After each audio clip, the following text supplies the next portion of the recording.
Телеканал «Якутия-24» продолжает вещание в прямом эфире. Вы смотрите программу «Итоги дня».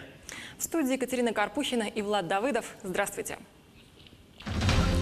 Теперь официально. Ледовая переправа Хатасы-Павловска открыта для передвижения автомобилей грузоподъемности до 3 тонн. Какие еще зимники запущены по республике?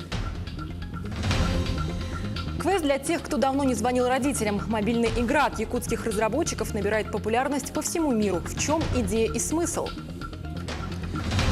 Наука о жизни приносит международный успех. СВФУ стал 268-м в мире и 4-м в России по показателям в этой области. На чем основан этот рейтинг? 120 студентов по 13 компетенциям. В Якутске провели отборочный чемпионат колледжа связи и энергетики по стандартам WorldSkills. С какими задачами справились участники? «Вкус Якутии». В республике начал работу традиционный гастрономический фестиваль. Как готовятся участники, чем они будут удивлять жюри в этом году? В честь Дня матери сегодня в перинатальном центре Якутска торжественно выписали новорожденных.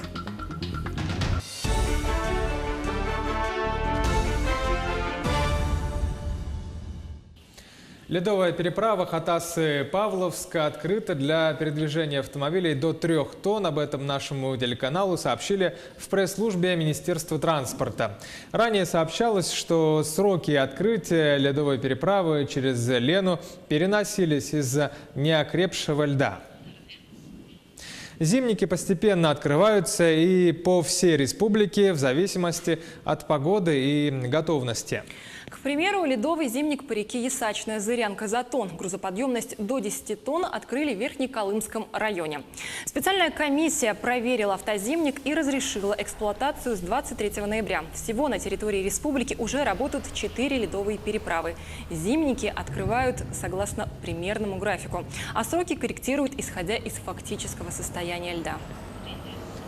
Переходим к другим темам. Якутяне предлагают создать общие классификаторы национальных продуктов народа Саха. Это поможет сохранить самобытность, рецептуры, названия традиционных блюд. Это предложение включат в проект закона республики об отдельных мерах по обеспечению качества и безопасности пищевых продуктов в регионе. Решение приняли сегодня на личном приеме граждан главы республики Айсеном Николаева. Также по вопросу аренды творческих мастерских в Доме художника обратился председатель правления Союза художников в Якутии. Он отметил, что за последние годы работы художников практически не выкупают. Заявитель предложил создать на базе Дома художника арт-кластер в форме госучреждения. Многие художники, которые там находятся, это 23 человека, были обеспокоены именно вот такими очень высокими коммунальными платежами. И принято решение передать это здание на баланс Национального художественного музея, с сохранением наших мастерских. Вот. Ну а дальше, я думаю, будем сотрудничать именно с Национальным художественным музеем. Там есть у нас определенные задумки.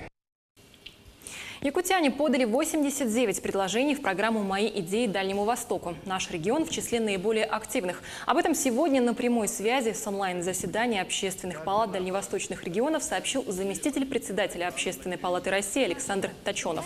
Он отметил, что проекты войдут в программу развития Дальнего Востока. На заседании стороны рассказали о предложениях и вопросах, которые волнуют сегодня общественность. Основные темы, которые затрагивают якутян – это экология, транспортная доступность и демография. В Южной Якутии предложили создать территориально-промышленный кластер, который помог бы решать социальные задачи районов республики. Муниципальное образование, представители общественности и вообще социальная сфера, они за счет внедрения вот этих кластеров будут решать многие социальные проблемы на местах. То есть вот эти все предложения, они оформлены и направлены на сайт главы Айсена Сергеевича Николаева, на электронную почту Общественной палаты Республики Саха-Якутия. Как раз вот эти вопросы вообще актуальны во многих предложениях, которые поступали. Действительно, население республики, и притом промышленных районов наших, очень активно приняли участие во внесении предложений и идей. Эксперты Сколково готовят управленцев нового типа. В столицу республики с международной программой обучения приехали резиденты и специалисты Московской школы управления Сколково.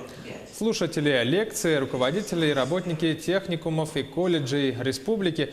По итогам обучения слушатели должны будут способны создавать образовательные программы нового формата в соответствии с приоритетами экономического развития региона и мировыми трендами. Международная программа Московской школы управления Сколково является пилотной и реализуется по заказу правительства страны. В ней участвуют 5 регионов России – Хабаровский край, Амурская и Архангельская области, также Красноярский край и Якутия. Достаточно позитивное восприятие колледжа, и мы очень надеемся, что благодаря очень сильной команде руководства республики и тщательно отобранных участников мы сможем получить интересные, уникальные результаты и запустить инновационные программы подготовки кадров, которые позволят вывести республику и систему профессионального образования республики на качественно другой уровень. Мобильная квест-игра от якутских разработчиков набирает популярность по всему миру. Приложение называется Radiant One.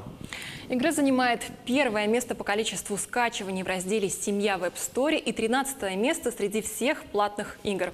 О чем эта разработка и в чем смысл игры, расскажет Ольга Башук.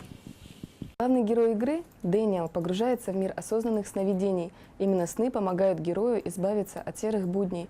Управлять игрой просто, нужно всего лишь следовать указаниям. Это как интерактивное кино. Давайте посмотрим.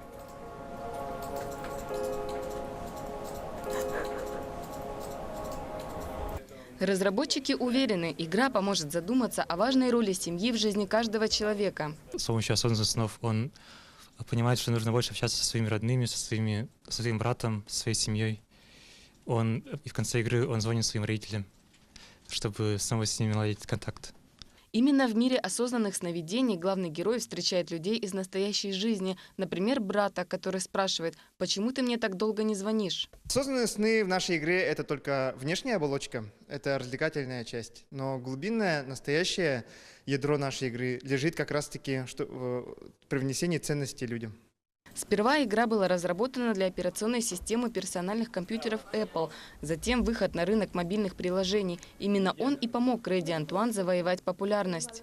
В США игру приняли достаточно тепло, и больше всего хороших отзывов пошло с Китая. Игра им очень понравилась, и прям говорили то, что они начали думать о смысле жизни и начали задумываться о своих семейных ценностях, то, что игра помогла им задуматься о своей жизни. Дальнейшие планы разработчики держат в тайне. Коротко говорят, готовим новую игру. Radiant One – это яркий пример того, как необходимо продвигать Якутию. Не нужно зацикливаться на внутреннем рынке. Внешние рубежи – главная цель якутских IT-специалистов. Возможно, благодаря подобным компаниям республика превратится в мировую столицу мобильных игр. Ольга Башук, Владимир Павлов, Якутск. В Якутске провели отборочный чемпионат колледжа связи и энергетики по стандартам WorldSkills. Да, турнир проходил по 13 компетенциям. В чемпионате приняли участие 120 студентов этого колледжа. Подробности у нашего корреспондента Юрия Осипова. Максим учится на 2-м курсе колледжа. Однако разработкой мобильных игр и приложений заинтересовался еще в школе. Его задание на чемпионате WorldSkills за 2 дня создать игру для смартфона. Итог – серебро соревнований. Был общий жанр аркадные гонки. Конкретно мое решение было не одинарным. Я играл в это время в Play Market какую-то трешовую игру, вдохновился и решил сделать что-то подобное. В общем, получилось в принципе весело, интересно. Разработка игр и мобильных приложений для Якутского колледжа связи и энергетики – новое направление. Хотя чемпионаты по стандартам WorldSkills Russia проходят в учреждении 5-й год. У каждого получилось по-своему, они творчески подошли к этому. И я надеюсь, что в следующем году мы продолжим это направление. Студенты будут дальше обучаться и тоже участвовать в таких чемпионатах.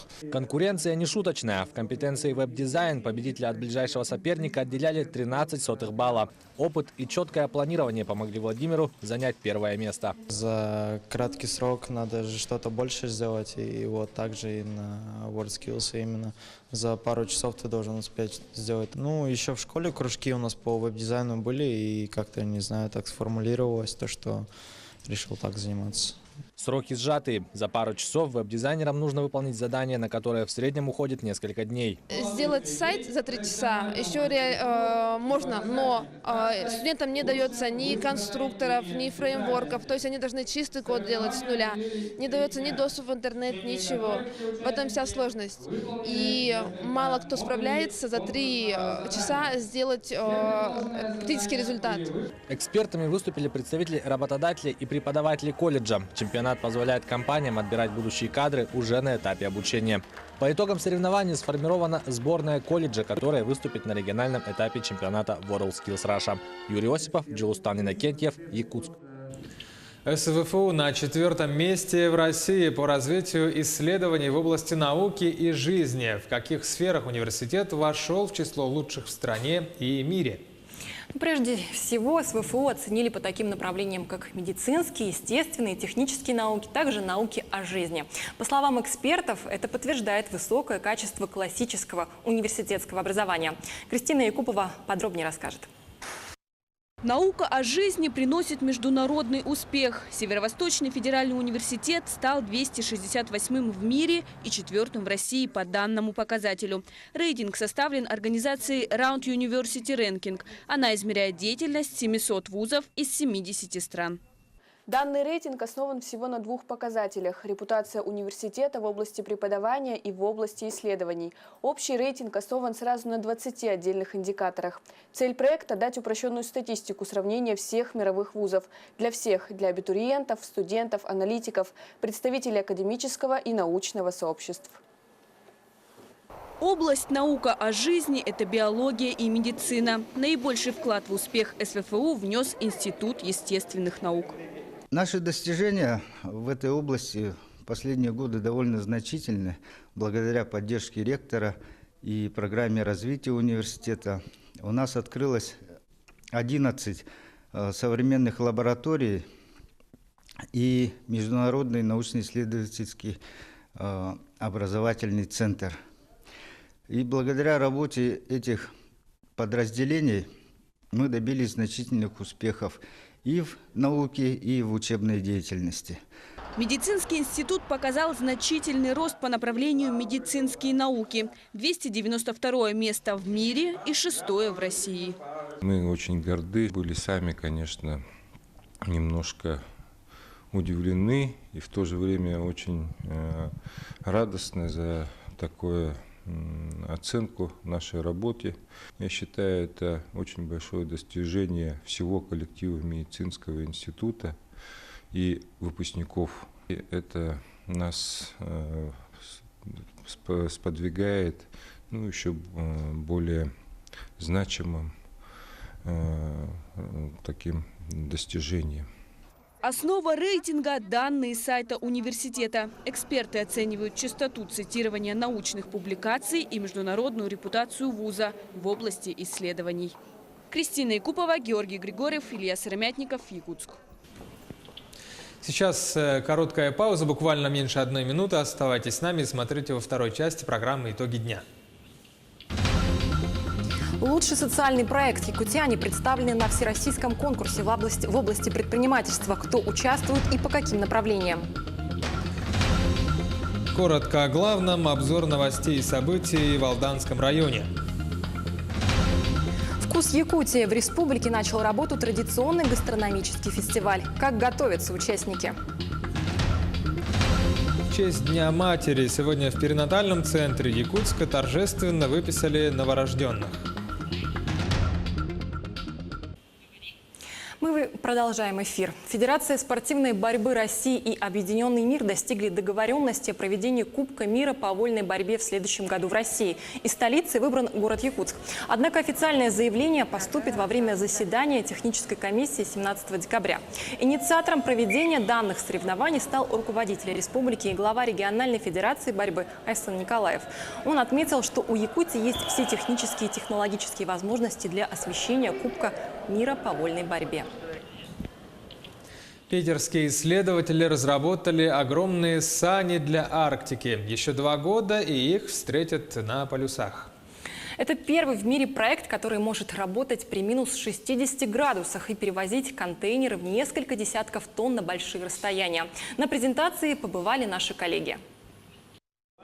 Они не боятся торосов, преодолевают расстояние в 1500 километров и готовы перевозить поклажу весом до 60 тонн. Так будут выглядеть грузовые сани для Арктики и Антарктики. Уникальный проект, не имеющий аналогов в мире, разработали петербургские ученые. Главное сегодня – это не только это изделие, это процесс, когда мы за неполных 4 месяца сумели это сделать. И дальше команды студентов, которые могут потом дальше такие подобные проекты рисовать.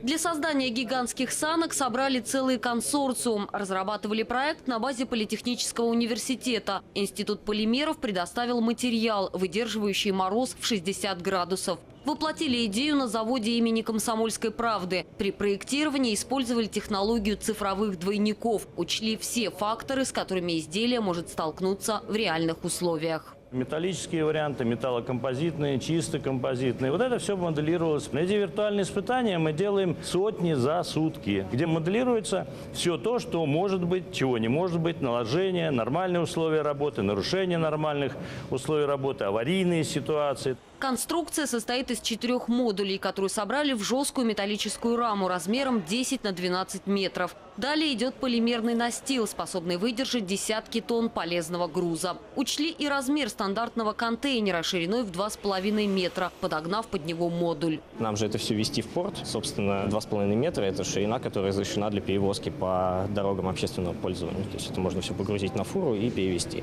Ну, кстати, то же самое касается и длины – 12 метров. Скользящая платформа из 8 баллонов с воздухом выполнит функцию лыж. От снегопада защитит тент. Тяжеловесные волокуши будут тянуть 3 трактора. С тяговой силой на Северном полюсе все в порядке, а вот саней для крупных грузов еще не было. С помощью такого транспорта будет решена проблема логистики в северных регионах. У всего мира существуют большие проблемы, чтобы углубиться внутрь континента. Да? То есть не хватает техники, не хватает саней, нельзя доставить очень много груза.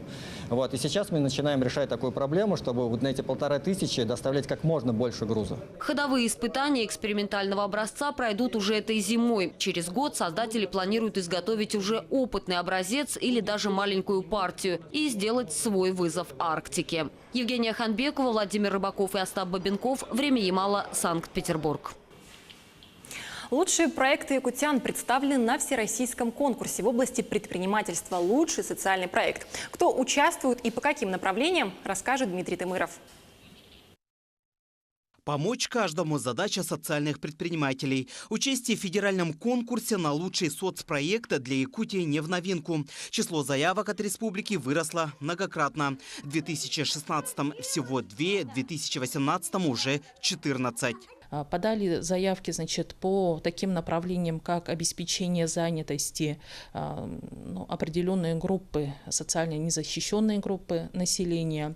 Таких проектов у нас порядка, наибольшее количество, скажем так. Кроме того, подали одна заявка у нас по направлению изготовления медицинской техники, государственно-частное партнерство. Вот есть такое направление, у нас одна заявка зарегистрирована. И кроме того, есть заявка по обеспечению, скажем так, ухода и присмотра за пожилыми гражданами.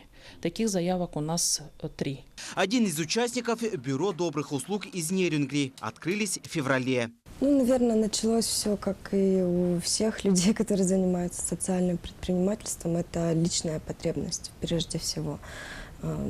Мы поняли, что в городе Нерюнгри нет единой службы, которая бы охватывала пласт населения, кому нужны услуги на дому. Нянечки, сиделки и уборщицы. Услуг десятки. Ответственность за каждого работника. Спрос на социальные услуги в Южной Якутии, отмечает предприниматель, есть. Много людей, кому требуется постоянная помощь посторонняя. То есть они не могут самостоятельно даже покушать. Некоторые есть люди, которые лежат, и им помимо основного ухода, биологические, физиологические потребности, им еще требуется общение. Поэтому наши сотрудники стараются стать другом для того, за кем они ухаживают. Конкурс на лучший соцпроект, уверены нерюнгринские предприниматели, позволит расширить список услуг и повысить качество. Появится шанс выйти за пределы региона. В этом году эксперты Минэкономики России составили рейтинг мер поддержки социально ориентированных некоммерческих организаций в регионах. Якутия входит в тройку субъектов, где развивается и поддерживается социальное предпринимательство. А значит, у Бюро добрых услуг из Нерюнгри есть все шансы попасть в финал конкурса. Дмитрий Тымыров, Владимир Павлов, Тамара Игнатьева, Вадим Барашков, Якутск, Нерюнгри. Сегодня в перинатальном центре Якутска торжественно выписали новорожденных в честь Дня матери. Всего 14 детей, 9 мальчиков и 5 девочек. Счастливых родителей поздравили представители Министерства здравоохранения, общественной организации «Матери России», ЗАГС и МФЦ. Напомним, что современный высокотехнологичный перинатальный центр открыли в феврале этого года, а в марте там родился первый малыш. В центре созданы все условия для полноценного ведения беременности и принятия родов. Ну, состояние удовлетворительное. Некоторые поднаблюдения, возможно, будут какое-то время. Это вот в перинатальном центре, относящемся к Якутской городской клинической больнице, это первая торжественная выписка. А раньше на базе Якутской городской клинической больницы, когда акушерское отделение было, то есть мы выписывали ежегодно по 2-3 торжественные выписки, посвященные как Дню матери, Дню семьи. То есть это мероприятия, в общем-то, плановые, запланированные и проводятся достаточно так давно уже. В республике начал работу гастрономический фестиваль под названием «Вкус Якутии». Там презентуют лучшие блюда якутской кухни, народов Сибири, Арктики и Дальнего Востока. С 26 по 2 декабря жюри будет посещать 14 ресторанов-участников и оценит их блюда на вкус и технологичность приготовления. Как и все, конечно, волнуюсь, оценит жюри. Это, смотрите, оценка того, как мы старались, как мы приготовили. Да? Преподнесли ли мы местные продукты, местную кухню в другом виде. Старались, конечно, как это получилось, это оценит жюри. Попробуют все наши сеты, потом у них идут, они распределены по дням, все рестораны города, кто участвует. И в конце уже в итоге подведут 2 декабря. А сейчас эфир нашей программы продолжит новости и события Алданского района в специальном обзоре нашего корреспондента. Якутия-24 продолжает следить за развитием событий. Оставайтесь с нами. Здравствуйте. Полиметаллический холдинг «Селегдар» продолжает выполнять условия соглашения с правительством Якутии по привлечению местных кадров в промышленность. Николай Филиппов из Покровска узнал о возможности трудоустройства через Центр занятости населения. Необходимо было пройти обучение, чтобы получить вакансию. Я согласился и поступил в техникум в городе Валдане. Николаю еще предстоит сдать экзамены по курсу переподготовки, но он уже получил предложение от руководства «Селегдара» пополнить ряды сотрудников холдинга. Страна отметила День матери. Повсеместно прошли концерты и творческие вечера, а для некоторых мам этот праздник стал поводом задуматься о своем предназначении и вспомнить о детях. В Алданском центре семейного устройства проживают чуть более 60 мальчишек и девчонок. Большинство ребят не живут дома потому, что их мамы предпочитают образ жизни, в который забота о детях не вписывается. Основная, конечно, глобальная проблема семьи – это алкоголь родителей. То есть это родители, которые употребляют алкогольные напитки. В продолжение темы. Почти 300 человек состоят на учете у нарколога с диагнозом алкоголизм. 80% от общего числа составляют мужчины, однако статистическая картина обманчива. У представительниц прекрасного пола болезнь развивается быстрее, и побороть недуг очень сложно. В то же время он проявляется не столь явно, как у мужчин. Обращаясь к цифрам, наркологи говорят о невыявленности множества случаев женского алкоголизма. Они остаются на дому. они не обращаются в основном к нам, но если бы обращались, я думаю, что у нас цифры одинаковые бы были. К другим новостям настало время слушать Аланхо. Долгими зимними вечерами сказаниями наслаждались наши предки, и уходящий ноябрь ежегодно становится порой обращение к культуре и истории Якутии. В Алдане начались дни Аланхо. С 2005-го их проведение стало традицией. В течение недели в школах, библиотеках и театрах пройдут выставки, концерты, конкурсы и чтения, посвященные изучению эпоса Аланхо. Сегодня стартовал фестиваль детского театрального творчества «Золотая сказка». Порядка 50 детских и школьных коллективов представят постановки, пьесы и мюзиклы на сцене Алданского театра юного зрителя. Вот уже четверть века фестиваль остается для детворы одним из самых любимых. В этом году к алданцам присоединились не только нерюнгринцы, но также маленькие артисты из других районов Якутии и Амурской области. Таковы новости Алданского района. Мы следим за развитием событий. Оставайтесь с Якутией.